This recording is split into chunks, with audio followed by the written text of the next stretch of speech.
The first question we want to start with today is, can we provide a clear definition of what the Trinity is? And I think that's something that Orthodox theologians have kind of been wrestling with for centuries. I don't know if we're going to solve the issue here in this short segment. But if I could present one clear definition, it'd probably be this: that God is one eternal, undivided essence with three distinct co-equal personalities. If we were going to translate that into a mathematical equation, it would be 1 plus 1 plus 1 equals 1. Or linguistically speaking, we might express it like this: God are one, or they are three. And it certainly is a true paradox that Christians can't completely comprehend, but it's something I think we can understand with reasonable certainty as we look at what the Scripture has to say. The second question we're going to look at today is, what illustrations have theologians used in the past to try to help us understand the Trinity? Well, there's a plethora of illustrations that have been put forward, but probably some of the better ones are the Trinity is compared to water, which, whether it's in the form of solid, liquid, or gas, retains the same properties. Another illustration is that of the United States government, where we have a legislative branch, a judicial branch, and an executive branch, all working together, though they have different functions with checks and balances. They work together as a team to accomplish a goal. And then the third illustration that is popular with scientists who are Christians is that the universe itself is a trinity of trinities. For example, in the universe we have time, space, and matter. And time can actually be divided into a trinity itself with past, present, and future. And then, of course, space can be divided into height, length, and depth.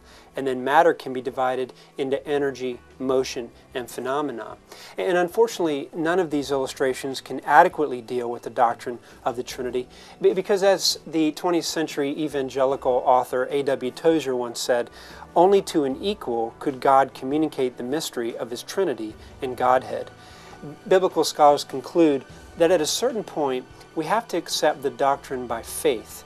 Not that as Christians we have to check our brains at the door, but there's a certain sense in which we can't fully comprehend God, and it's kind of a good thing we can't.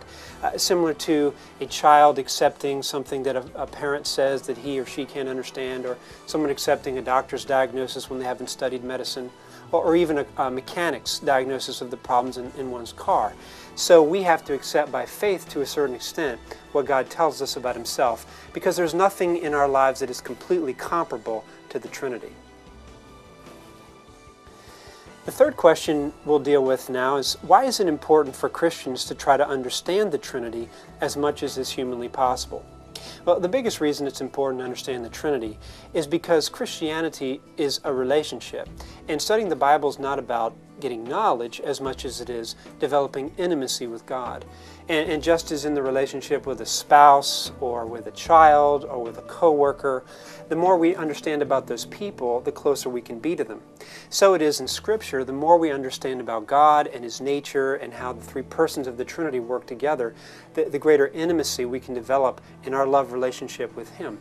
And I think that not only will help us in knowing God intellectually, but also in inculcating a more passionate worship, not only in church, but also in our daily lives.